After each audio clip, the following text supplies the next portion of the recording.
Tell you this woodworking is fun. It really is fun. These little tools, you just have to be careful, but this is exactly what the doctor ordered. You really feel like, you're making the right kind of progress here, and you could be very accurate with what you want to do as far as removing the wood. I have absolutely no experience with this, but I'm realizing, number one, right off the bat, that when you're working with this stuff, you always have to go with the grain. Like, this is very important to go with the grain. As soon as you start to go sideways with the grain or whatever, you start pulling up like pieces. If you just always have to stay with the grain of the wood, which is this way, forward, back. Anytime you try to do anything sideways, it just buries. It just slides along the top until it, and then if you try to dig in, it just buries into the wood. Going side to side here is the only way you're able to take out small amounts. So, so far, I got that pretty well sunk in there flat. That's looking pretty good. But just like I told you, you see on the bottom already there's a discernible lip there. See that? Where it's lower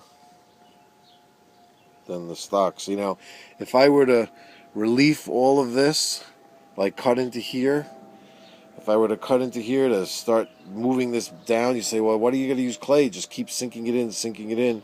I could just keep working and sinking it closer and closer. What do you think's going to happen here? I'm going to start working even further and further down this way, and this bottom piece is going to start sticking out further and further like that, you know what I mean? So this I think I could live with.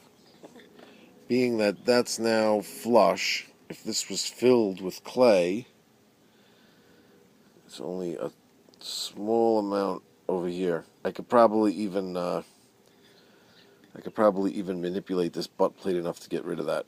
Maybe grind slightly on the bottom. Don't want to ruin the patina on this anywhere, but maybe even just slightly bend that cup, although look at the thickness of that.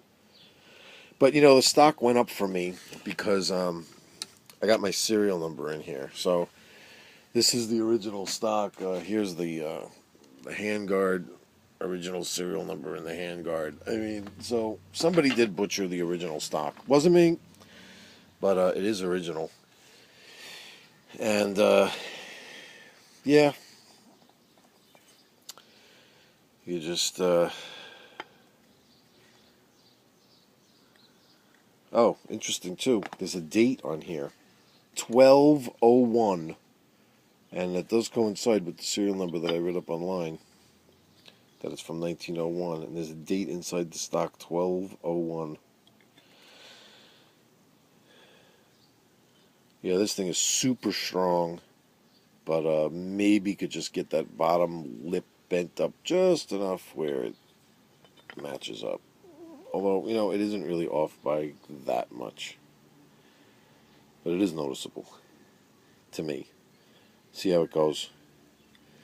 But pretty nice job up there, huh? You might see a little bit of a wood mark on the outside of it, but you hit that with, BLO. You're not even going to see that. The trick is slow and steady, just nice and slow. It's definitely the trick with this wood stuff. Just like anything else, just like working metal. But now I think I'll just start delving into some clay and play around with it and see what it looks like with this filled in and flush up against there. Not going to drill that hole yet. I'm going to hold off on that. Although it would be much easier to manipulate it and everything and sculpt it to finish if it was screwed in. But I don't think I'm going to do that, not even temporarily, because it's so close to the edge. I want to be very sure about that screw. Alright, I'll keep you posted. Step 1, success.